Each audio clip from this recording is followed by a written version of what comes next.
오늘 함께 볼 하나님의 말씀은 창세기 30장입니다.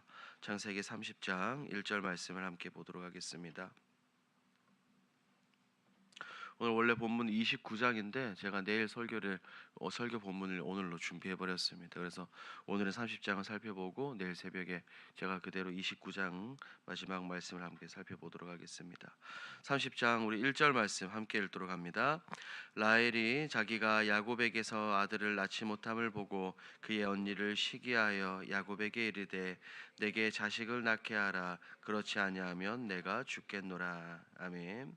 오늘 본문은 지금 야곱은 두 아내 사이에서 자녀 문제로 갈등을 겪고 있습니다. 레아는 이미 자녀들을 낳았지만 라헬은 아직 낳지 못했죠. 그로 인해 상실감과 질투와 분노에 사로잡혀 야곱에게 원망을 쏟아내고 있는 것이 우리 30장 1절 본문입니다. 내용 관찰 1번입니다. 라헬은 야곱에게 자신이 자녀를 낳지 못하면 어떻게 하겠다고 말합니까? 1절 말씀을 보면 라헬은 자기가 자녀를 낳지 못하는 것을 보고 야곱에게 막 욕을 하죠. 그리고 그에게 이렇게 말합니다. 내게 자식을 주지 아니하면 내가 죽겠노라라고 말입니다. 지금 본문에 나오는 라헬은 간절함을 넘어선 조급함 그리고 절망의 표현입니다. 내용 관찰 2번입니다. 라헬은 자식을 얻기 위해 어떤 방법을 사용합니까? 라헬은 자녀를 얻기 위해 자신의 여종 비라를 야곱에게 들여보내죠. 그를 통해 자신의 아들을 얻겠다고 말합니다. 이 그녀의 행동은 하나님의 때를 기다리기보다는 인간적인 방법으로 자신에게 닥친 어려움과 문제, 상황들을 해결하려고 하고 있습니다. 이 부분을 연구와 묵상에서 우리가 조금 더 살펴봅니다. 연구와 묵상입니다. 라헬은 왜 야곱을 원망하며 여종 비라를 통해 자식을 얻으려 합니까?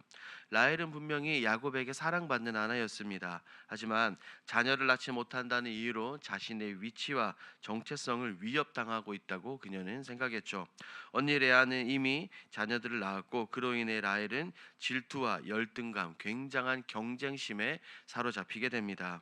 지금 그녀가 닥친 이 아픔, 고통은 단순히 자녀를 낳지 못하는 이 생물학적인 불임이 아니라 하나님 앞에서 자신의 정체성, 자신의 삶이 멈춘 것 같은 굉장한 답답한 그리고 막막함을 그녀는 경험했습니다.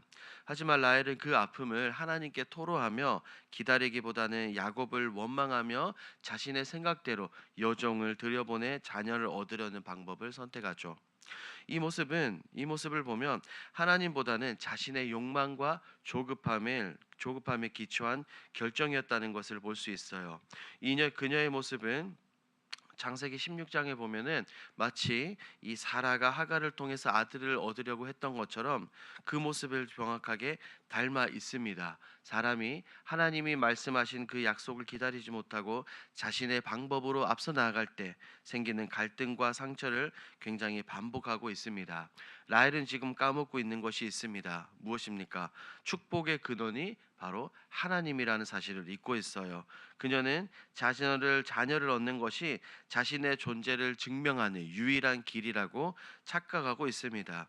결국 그녀의 선택에 따라서 어떤 일이 일어납니까? 가정 안에 또 다른 긴장과 경쟁을 불러일으키며 하나님의 뜻을 따르기보다는 사람의 방식으로 문제를 풀려는 위험성, 어려움을 분명하게 보여줍니다. 이 본문은 오늘날 우리에게도 중요한 질문을 던집니다. 하나님의 뜻을 기다리지 못하고 내 욕심과 내 감정대로 모든 것을 결정한 적은 없는가라는 질문입니다. 진정한 복은 하나님의 때와 방법 속에 있다는 것을 우리는 깨달아야 합니다. 우리의 욕심을 내려놓고 하나님의 임재와 인도하심을 기다리는 믿음이 회복이 되어야 한다는 거죠. 그것이 먼저 회복이 되었을 때 우리의 정체성을 제대로 할 수 있고 가정과 우리 사회 안에서도 관계 안에서도 평안이 찾아온다는 겁니다. 느낀 점을 봅니다. 하나님께 기도하기보다 인간적인 수단에 의지하고 시기와 원망으로 가정을 경쟁의 장으로 만든 라헬을 보며 무엇을 느낍니까?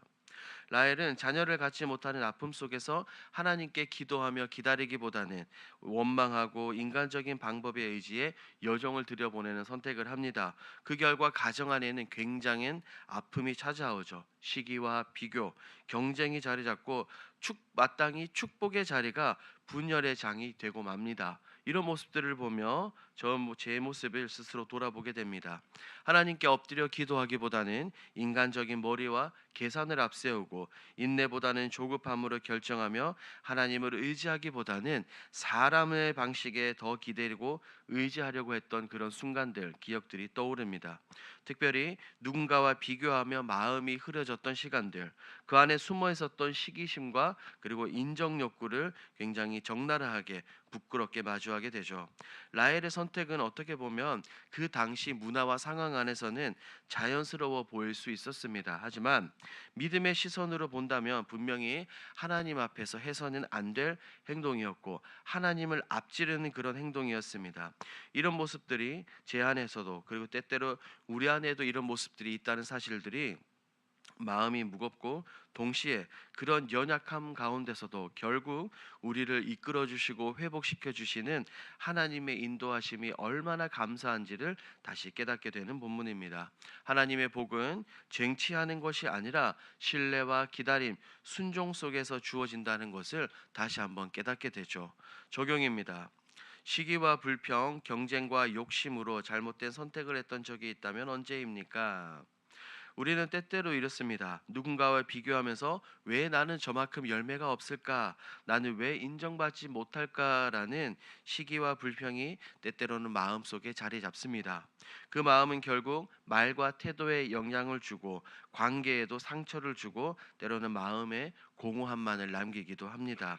성경을 보면 가인이 이랬죠. 구약에 나오는 가인이 하나님께서는 아벨의 제사는 받으시고 자신의 제사는 받지 않으니 가인은 어떡합니까? 시기와 분노에 휩싸여 버립니다. 분명히 아벨을 죽이기 이전에도 하나님이 찾아오셔서 그에게 브레이크를 걸어 주십니다.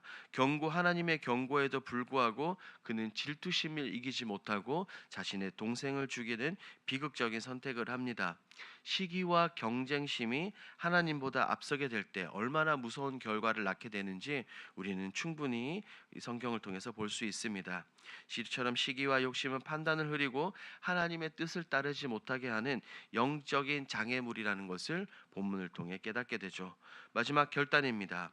시기와 욕심을 내려놓고 하나님의 응답을 받기 위해 무엇을 실천하겠습니까? 오늘 말씀을 생각하며 다음과 같은 결단을 해보는 것은 어떻겠습니까? 첫 번째, 비교와 시기의 생각이 올라올 때마다 말씀 한 구절을 붙들고 그 자리에서 기도하는 것입니다. 예를 들어서 내게 부족함이 많다라고 생각할 때는 시편 23편의 말씀을 암송하는 거죠. 여호와는 나의 목자시니 내게 부족함이 없으리로다. 감정보다는 내 생각보다는 하나님의 말씀을 붙들고 말씀 앞에 엎드려 보는 습관입니다.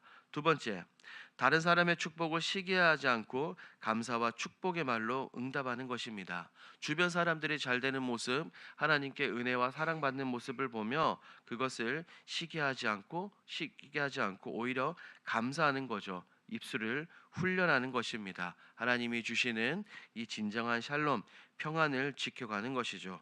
이것을 기억하시며 오늘 하루의 삶 가운데 이 모든 것을 실천하시는 저와 여러분들이 되길 우리 주님의 이름으로 축복합니다.